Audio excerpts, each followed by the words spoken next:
जो माया के सुख हैं वो सब झूठे हैं, असत्य हैं। वो क्षण भंगुर है, जैसे शरीर क्षण भंगुर है, ये थोड़े दिन के लिए पानी का बुलबुले की तरह है। तो सुखराम जी महाराज ने ज्ञानियों को फरमाया, तुम माया के सुखों के बंधन में लगे हुए हो, ये सुख स्थायी नहीं है। जो स्थायी सुख है वो ब्रह्म का पद है। ब्रह्म के पद की भक्ति करो और ज्ञान इंद्रियों कर्म इंद्रियों का सुख से दूर हो जाओ। तो महाराज ने फरमाया, इंद्रियों का सुख तो मेहनत करने से भी मिलता है। और ब्रह्म का आगे फरमाते हैं, बे इंद्रियां का सुख रे हठ बिन लियो न जाए, तीनों को सुख सहज में लेत सरब हंस आए। लेत सरब हंस आए पाए फिर दुखिया होई, अर भाषा सुन ज्ञान तोय में दुख न कोई।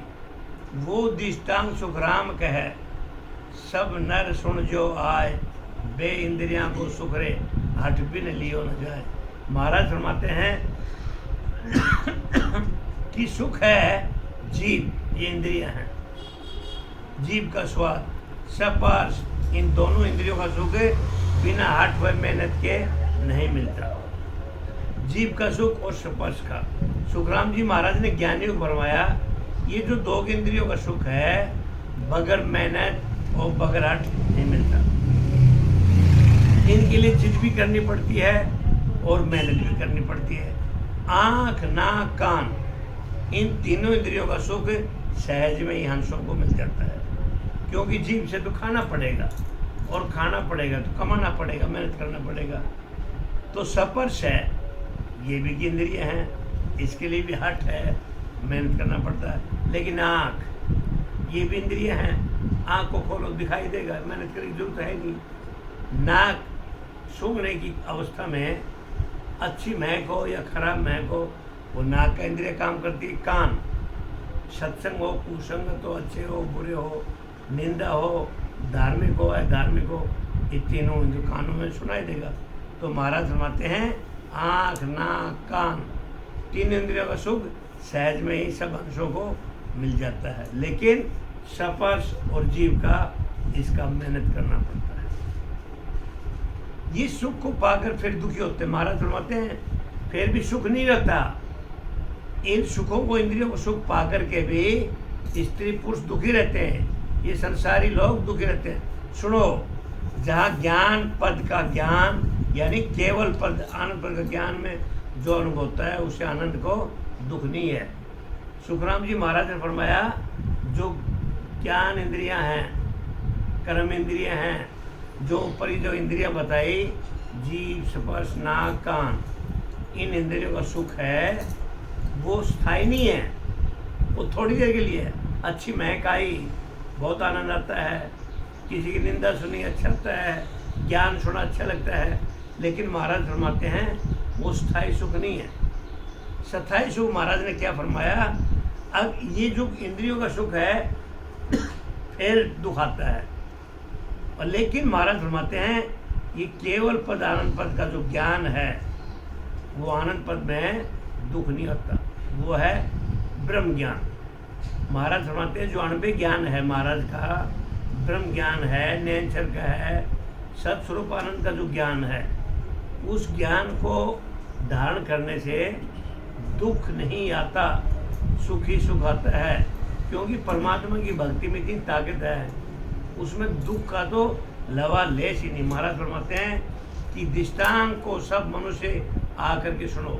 सुखराम जी महाराज ज्ञानियों को फरमाते हैं, मेरे उद्धार मेरे दृष्टांत को आकर के सुनो और समझो, दो इंद्रियों का सुख बिना हठ मेहनत के नहीं मिलता।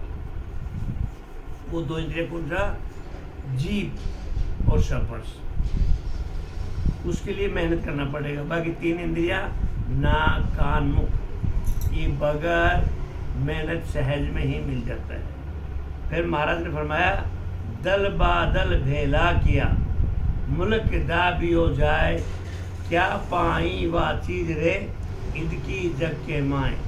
इदकी जग के माए रेत वाही सुन होई, क्या इदकी क्या कम रेत न्यारी नहीं कोई।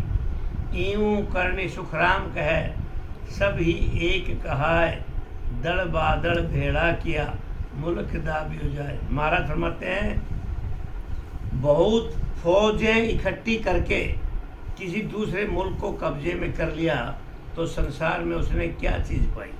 महाराज ने दृष्टांत दिया, किसी राजा ने अपने राजपाट को सब कुछ फौज इकट्ठा कर लिया और दूसरे किसी मुल्क के ऊपर राज कर लिया, अपने काबू में कर लिया।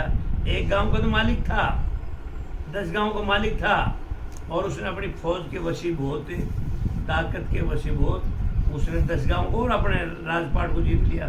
तो महाराज फरमाते हैं कि संसार में उसने क्या चीज़ पाई। भक्ति की लीला बड़ी गहरी है। हम क्या समझते, संसारी लोग, राजा बन गया बहुत कुछ है, धनी हो गया बहुत कुछ है, मंत्री बन गया बहुत चीज़ है। सुखराम जी महाराज फरमाते हैं ये मानव देह शरीर इतना भारी है कि ये शरीर 84 लाख योनि में सबसे श्रेष्ठ योनि है। इसको पाकर के यदि परमात्मा की भक्ति नहीं की तो निरर्थक है, इसका कोई अर्थ नहीं, बेकार है। महाराज ने फरमाया अरे ज्ञानी हो, एक राज ने दूसरे राजा को भी, दूसरे मुल्क को भी अपनी फौज चढ़ा करके जीत लिया तो उसने संसार में कौन सी मानता का काम किया, कौन सी बड़ाई काम किया। प्रजा तो वही है, क्या ज़्यादा क्या कम।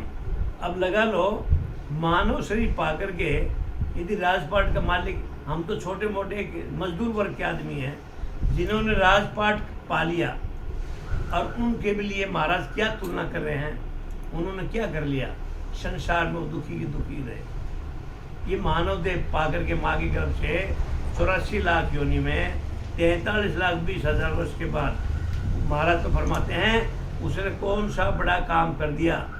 अरे संसार तो वो क्या हुआ है, आबादी वो क्यों है, मुल्क अपने अहम के वश होकर के वो प्रजा का मालिक बन गया। लेकिन माँ के गर्भ में फिर भी जाना पड़ेगा। भक्ति की तुलना पैसे से कभी नहीं करना, राजपाट से कभी नहीं करना, ये संसारिक सुखों से कभी नहीं करना। ये भक्ति का तो खेल बहुत ही अलग है। फिर आगे महाराज फरमाते हैं प्रजा तो वही है, क्या ज़्यादा क्या कम। महाराज फरमाते हैं इस तरह सब करनियाँ एक कहलाती हैं। करणियों के द्वार स्वर्ग, वैकुंठ, शक्ति, ब्रह्म, पार ब्रह्म लोगों की प्राप्ति होती है। करनी कर्म करते हैं। करनी कर्म कौन से, जो राम की भक्ति छोड़ करके तीर्थ करना, हवन यज्ञ करना, पाठ करना, भागवत करवाना, रामायण, जो भी राम की भक्ति को छोड़ करके जितने भी भक्ति करते हैं वो करनिया भक्ति होती है। करनी कर्म। महाराज फरमाते हैं करनियों के द्वारा स्वर्ग मिल जाता है, वैकुंठ मिल जाता है और शक्ति, ब्रह्म और पार ब्रह्म के लोगों की प्राप्ति होती है। इनमें से एक का भी सुख ज़्यादा से ज़्यादा है, वो सुख स्थायी नहीं रहता। महाराज फरमाते हैं वो सुख स्थायी नहीं है। ब्रह्मा की भक्ति करो, विष्णु की भक्ति करो, शिव की भक्ति करो। ये भागवत में भी लिखा है कि देवलोक की भक्ति लोग देवलोक में जाते हैं, पितरों की भक्ति पितृमोक्ष में जाते हैं। महाराज ने फरमाया लेकिन ये अल्प बुद्धि वाले लोग हैं, छोटी बुद्धि के लोग हैं जो छोटी भक्ति करते हैं। कृष्ण भगवान ने ये कहा कि आदमी जहाँ भक्ति का, वो अपनी बुद्धि के द्वारा जो भक्ति करना चाहता है, मैं उसका दिल और दिमाग उधर ही स्थायी कर देता हूँ। जहाँ उसका दिल रुकता है मैं उधर ही उसकी नीयत, जो उसकी श्रद्धा है, मैं उसी को उधर ही ठहरा देता हूँ। ये इंसान की अपनी उसकी समझदारी के ऊपर निर्भर करता है। तो भागवत में लिखा कृष्ण भगवान ने, जिसकी अल्प बुद्धि वाले लोग, छोटी बुद्धि के लोग छोटी भक्ति करेंगे। देवताओं की भक्ति कृष्ण भगवान ने अर्जुन को बहुत छोटी भक्ति बताई है, उनको देवलोक की प्राप्त होती है। तो महाराज फरमाते हैं वो सुख स्थायी नहीं है। ब्रह्मा, वैकुंठ, स्वर्ग, शक्ति, पार ब्रह्म, इस तरह दल बादल इकट्ठा करके मुल्क दबाया जाता है। ये महाराज ने दृष्टांत दिया। कबीर साहब ने तो बहुत अच्छा कहा, तन से नहाया बहुत नहाया, गया गंगा में बैठ, और मन का मैल ना धोया, रहा बैल का बैल। कबीर साहब ने कहा गंगा में बहुत नहाया, मल धोया तन, और मन का मैल ना धो गया, रहा बैल का बैल। खूब धोया, रगड़ा पट्टी किया शरीर का, लेकिन मन का मैल नहीं रहा तो तू बैल का बैल ही रहा। क्योंकि बैल हल पे चलता है, डंडा मारा चल पड़ा, बैल तो दूसरे का एक नौकर का काम करता है। तो महाराज फरमाते हैं कबीर साहब ने बहुत अच्छा किया, धोना है तो इसको मन का मैल पाप को धो। अमर जड़ी बिन बाहरी सब ही जड़ियां एक, जासू जावे रोग रे अमर न हुए देख, अमर न हुए देख सकल करनी यू भाई, ब्रह्म लगे सो जाए मोक्ष पहुँचे नहीं कोई। ध्यान भजन सुख राम कहे, लिव लग काची देख, अमर जड़ी बिन बाहरी सभी जड़िया एक। महाराज फरमाते हैं हे ज्ञानियों, अमर जड़ी के बिना दूसरी सब जड़ियाँ एक है। अमर जड़ी क्या है? अमर जड़ी खा ले तो इंसान अमर हो जाता है। लेकिन महाराज फरमाते हैं ये अमर जड़ी के सिवाय जितनी भी जड़ी हैं ये सब एक काम करते हैं। जैसे महाराज फरमाते हैं सत सबुद रूपी ये अज्ञान रूपी अंधेरे में चिंगारी नहीं उठाती, ये जीव चेतन को चेतन नहीं करती जब तक ये बाह्य सब काम है, बाहरी माया के सुख हैं। अंदर के सुख जब जगेंगे जब सत शब्द रूपी चिंगारी वो आत्मा से परमात्मा मिलाने का काम करेगा, वो है सत शब्द रूपी चिंगारी। जब तक सत शब्द घट में जागृत नहीं होता ये सब माया का खेल है। महाराज फरमाते हैं जो जितने भी ये ज्ञानियों ये जड़ियाँ अमर जड़ी के छोड़ करके सब जड़ी एक है। उन जड़ियों से रोग जाता है परंतु अमर नहीं होता। बीमारी का इलाज है, सब कुछ है, लेकिन महाराज फरमाते हैं एक अमर जड़ी ऐसी है जिसे अमर होने का काम होता है। इसी तरह सब करनियाँ करके ब्रह्म तक पहुंच जाते हैं।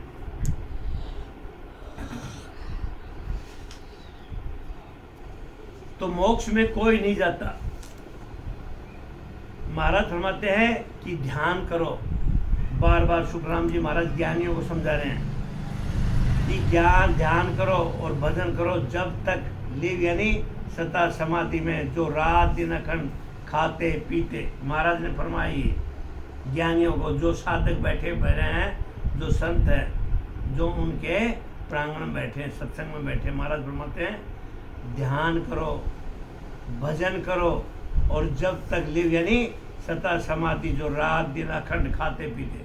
अखंड ऐसा महाराज ने कहीं नहीं लिखा बैठ के ही भजन करो, खाते पीते उठते बैठते बिना किए अनुभव होता है, उसको बोलते हैं लीवबंद भजन। वो एक पल भर भी नहीं टूटता। लीवबंद भजन का मतलब ये नहीं है, महाराज ने फरमाया कि बैठ करके ही कहीं करना, खाते पीते उठते अपने दैनिक कार्य करते उसके ऊपर भाव होना चाहिए, उसको लीवबंद भजन कहते हैं। महाराज फरमाते हैं कि के बिना सब करनियाँ कच्ची हैं, कि सता समाधि अखंड खाते पीते की अनुभव होते हैं, और उसके बिना जो करनियाँ कच्ची हैं लीव अमर जड़ी की तरह हैं। ऐसे महाराज दूसरी जड़ियाँ रोग गंवाने वाली है जड़ी की तरह है। इसी को अमर जड़ी बताया महाराज ने। 24 घंटा उसमें भाव रहना चाहिए, लीवबंद भजन चाहिए। हमारा उस भजन के सिवाय इस जीव के ऊपर, इस सुरता के ऊपर कोई नाम नहीं आना चाहिए। इसको कहते हैं लीवबंद भजन। सर्व की सब न्यारा करे, अन सकल ले आण, एवं करने शिवरण ध्यान, लग पूर्ण ब्रह्म पिछाण। पूर्ण ब्रह्म पिछाण आंसू खुदा जावे, सुन फिर लागे भूख ब्रह्म होए यूं कर आवे।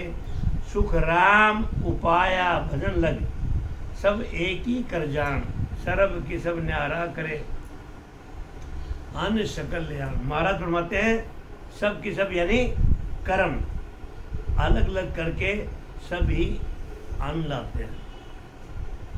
कर्मों का लेख तो महाराज बार बार फरमाते हैं, सब का मतलब किस मतलब करनी कर्म, कर्म अलग अलग करके सभी तो अन्न लाते हैं। इसी तरह करनियाँ शिवण ध्यान से पूर्ण ब्रह्म यानी पार ब्रह्म तक की प्राप्ति हो सकती है, और पीछे गर्भ में आना पड़ता है।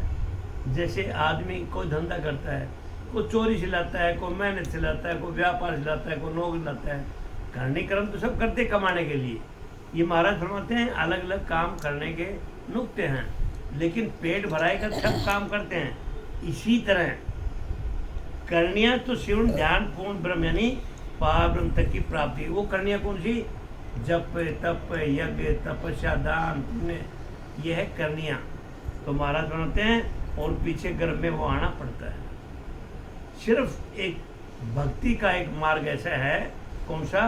ब्रह्म भक्ति का। श्वासों श्वास राम का सिमरण करने से जन्म मरण का पीछा छूट चुका है।